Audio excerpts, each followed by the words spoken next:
छत को बड़ा गुरूर था अपने छत होने का, फिर छत के ऊपर एक छत बनी और छत फर्श हो गई। टीम इंडिया की भी यही कहानी है।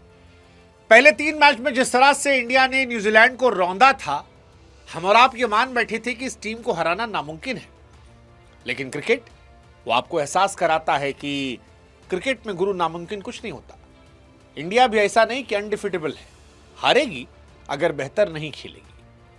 वर्ल्ड कप से पहले वैसे इंडिया की हार जरूरी थी, क्योंकि इंडिया को भी समझ में आ गया कि उसके कौन से बॉक्सेस कमजोर हैं, कौन से मजबूत हैं। आज इंडिया एक बल्लेबाज कम खिला रही थी, गेंदबाज ज्यादा खिलाई थी, और वही आखिर में भारी पड़ा। संजू सैमसन ने अपना वर्ल्ड कप का टिकट जो है लगभग गवा दिया है। अभिषेक हर बार चलते, आज नहीं चले कोई बात नहीं, सूर्या नहीं चले कोई बात नहीं। शिवम दुबे ने बताया कि भाई साहब ऊपर अगर कोई रह गया तो बीच में हम मार देंगे। हार्दिक नहीं चले हैं लेकिन चल जाएंगे। रिंकू ने थोड़े लक्षण दिखाए, अगली बार बेहतर उम्मीद कर लेंगे। एक बल्लेबाज की कमी लग रही थी, वो बल्लेबाज होता तो शायद चीजें बेहतर हो जाती।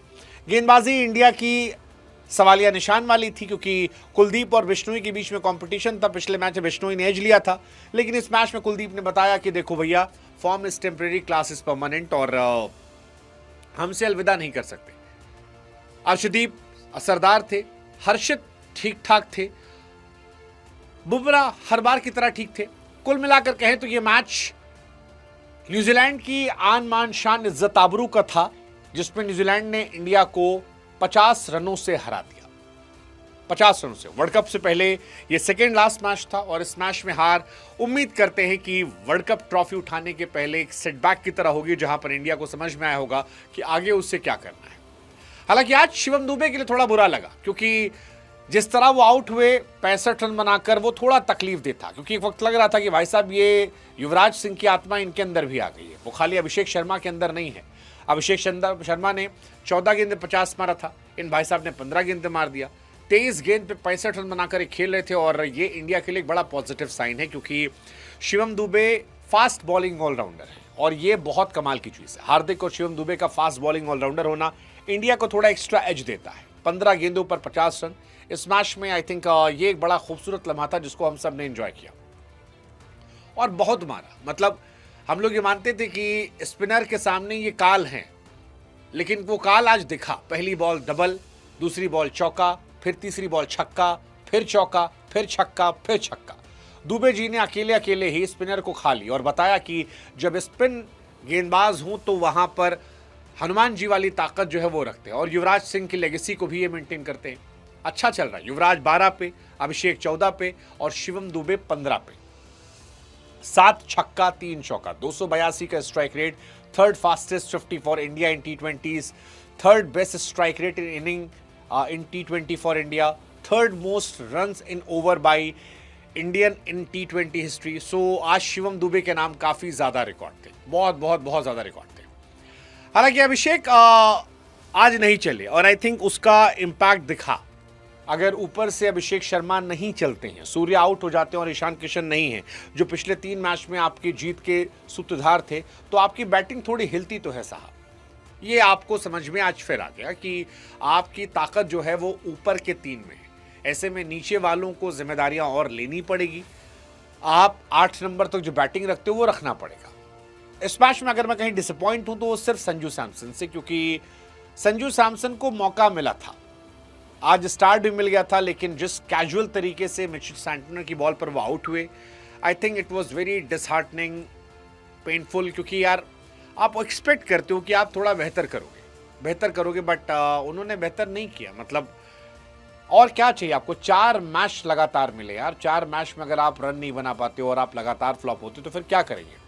रिंकू सिंह ने शुरुआत बड़ी जबरदस्त की थी, मजा आया था, मुझे लग रहा था कि शायद कुछ एक्स्ट्रा कमाल कर देंगे वो, बट अनफॉर्चुनेटली वो ऐसा कर नहीं पाए, और एक डिसेंट से स्टार्ट मिलने के बाद 30 गेंदों पर 39 रनों की डिसेंट पारी उन्होंने खेली, which is not very great. हालांकि आज 4 कैच पकड़े उन्होंने T20 में, जो कमाल था। न्यूजीलैंड की बॉलिंग की तारीफ भी करनी होगी, मैट हेनरी खास तौर पर। पिछले मैच में पहली बॉल पर संजू सैमसन को आउट किया था, इस मैच में पहली बॉल पर उन्होंने अभिषेक शर्मा को आउट किया। 3 ओवर 24 रन, 1 विकेट।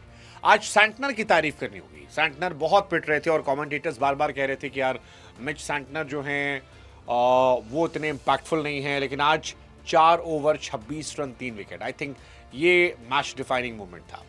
आरसीबी के जैकब डफी जो हैं 3 ओवर 4 गेंद 33 रन 2 विकेट। तो इंडिया की बॉलिंग जहां पर एवरेज थी वहां पर ड्यू में न्यूजीलैंड की बॉलिंग कमाल थी, हालांकि उनकी बैटिंग भी कमाल थी। आज जब शुरुआत देखोगे तो कॉनवे ने 23 बॉल पर 44 रन ठोके, 4 चौके 3 छक्के लगाए। टिम सेफर्ट जो हैं 36 बॉल 62 रन, कमाल की पारी उनकी भी थी यार, 7 चौका 3 छक्का। डैनियल मिचेल ने एंड में कमाल की पारी खेली, 18 गेंद 39 रन। मुझे लगता है कि वो जो प्राइस का टैग था जिसके चक्कर में सीएसके ने छोड़ दिया, otherwise is a decent player, is a good player. 18 ball 39 run 3 छक्का। तो ओवरऑल सब बढ़िया था, मजा आ रहा था, अच्छा था। मैं एक्सपेक्ट करता शायद इंडिया जीत जाएगी। हालांकि आज शुरू से आपको वाइब आ रही थी कि ईशान किशन नहीं, एक बैट्समैन कम है, अगर गलती से अभिषेक आउट हो गए तो क्या हम मैच जीतेंगे, और वही यहाँ पर हुआ, क्योंकि अभिषेक के आउट होते ही हम सबको वाइब आने लगी थी कि मामला थोड़ा फंस गया। मामला आज फंसा। अर्शदीप हालांकि आज अच्छे थे, पिछले मैच में थोड़ी पिटाई हुई थी, 4 ओवर 33 रन 2 विकेट। हर्षित बहुत महंगे साबित हुए, 4 over 54 run, that's too much, that's actually too much, 13.5 economy. Jasprit Bumrah 4 over 38 run, शुरुआत बहुत अच्छी थी, बाद में पिटे। Ravi Bishnoi 4 over 49 run, again बहुत महंगे रहे। कुलदीप आज थोड़े बेहतर थे, 4 ओवर 39 रन 2 विकेट। बाकी इस मैच की हाईलाइट संजू सैमसन थे। मैं फिर कह रहा हूं, संजू सैमसन आज उनका दिन होना चाहिए था, ऐसी वाइब मुझे आ रही थी कि आज उनका दिन होना चाहिए था और आज वो अपनी जगह परमानेंट कर सकते थे, लेकिन अब वो किसी को ब्लेम नहीं कर सकते। अब ईशान किशन ही जो है वो पहले वर्ल्ड कप के मैच में खेलते नजर आएंगे। मैं लिख के कह रहा हूं, वही खेलेंगे और संजू सैमसन ये डिजर्व करते हैं। संजू सैमसन के आखिरी 15 T20 मैचेस अगर आप देखोगे, 8, 12, 18, 0, 28, 14, 8, फिर एक मैच में 47 से बाकी 24, 11, 24, 0, 20, 0, 24। कमाल है यार, मतलब पिछले 4 मैचेस में संजू सैमसन 40 रन बनाए हैं। वर्ल्ड कप के पहले अगर ये आपकी परफॉर्मेंस है तो फिर आप किसी और को क्यों ब्लेम करोगे? Very disappointing, very disappointing. मतलब इससे ना क्या आप करोगे? पहले मैच में 7 बॉल 10 रन, सेकेंड मैच में 5 बॉल 6 रन, पहली बॉल पर आउट, 15 बॉल 24। अगर आप 15 मैच T20 खेलने के बाद 17 का एवरेज रखते हो और 129 का स्ट्राइक रेट, तो आप खत्म हो। हम जिस शुभमन गिल को सुना रहे थे आपके लिए, वो आपसे बहुत बेहतर थे। 15 मैच 291 रन, 24 का एवरेज था उनका, 137 का। अगर वो खराब थे तो आप तो एकदम खत्म हो। और ये 15 मैच के हम स्टार्ट पे कह रहे हैं। जायसवाल को देखो, 15 मैच 491 रन थे, 35 का एवरेज, 165 का स्ट्राइक रेट था। So it's very disheartening. Sanju Samson, I think he don't deserve playing 11 में। और ठीक है, all the best to Ishan Kishan. Let's just hope कि उनकी जो इंजरी है वो ठीक हो जाए और वो आए। मतलब ये देखा जाए, 32 बॉल 76, 13 बॉल 28, कुछ स्टेटमेंट बोल्ड उन्होंने दिए हैं। So Ishan Kishan, I am hoping कि वो आएंगे और वो फर्स्ट चॉइस विकेट कीपर बनकर खेलेंगे इंडिया के लिए। संजू सैमसन बाहर बैठेंगे। पिछली बार एक लेफ्ट हैंडर ऋषभ पंत की वजह से बाहर बैठे थे ये, इस बार अपनी वजह से। बट संजू सैमसन अपने कर्मों से बाहर है और इसके लिए वो किसी और को जिम्मेदार नहीं ठहरा सकते। उन्हें मोर देन इनफ चांसेस दिए गए, मोर देन इनफ। और इतने चांसेस के बाद अगर आप नहीं चल रहे हो, यू डिजर्व कि आप बाहर हो। Seriously you deserve. इतना बड़ी अपॉर्चुनिटी यार, वर्ल्ड कप 2026।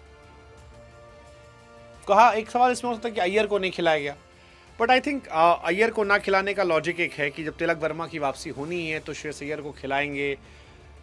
फिर वो चल गए तो भी दिक्कत है, नहीं चले तो कोई मतलब नहीं, बट चल गए अगर वो, तो फिर तिलक वर्मा को क्या बोल के वापस करोगे? टीम तो सिलेक्ट हो ही चुकी है, तिलक आ ही जाएंगे। सो आई थिंक संजू को एक मैच और दे देंगे वो, बट कोई मतलब नहीं इसका। अब या तो संजू सैमसन अगले मैच में 100 रन मार दें तो ही उनकी पोजीशन बच सकती है, बाकी नहीं। बाकी ठीक है।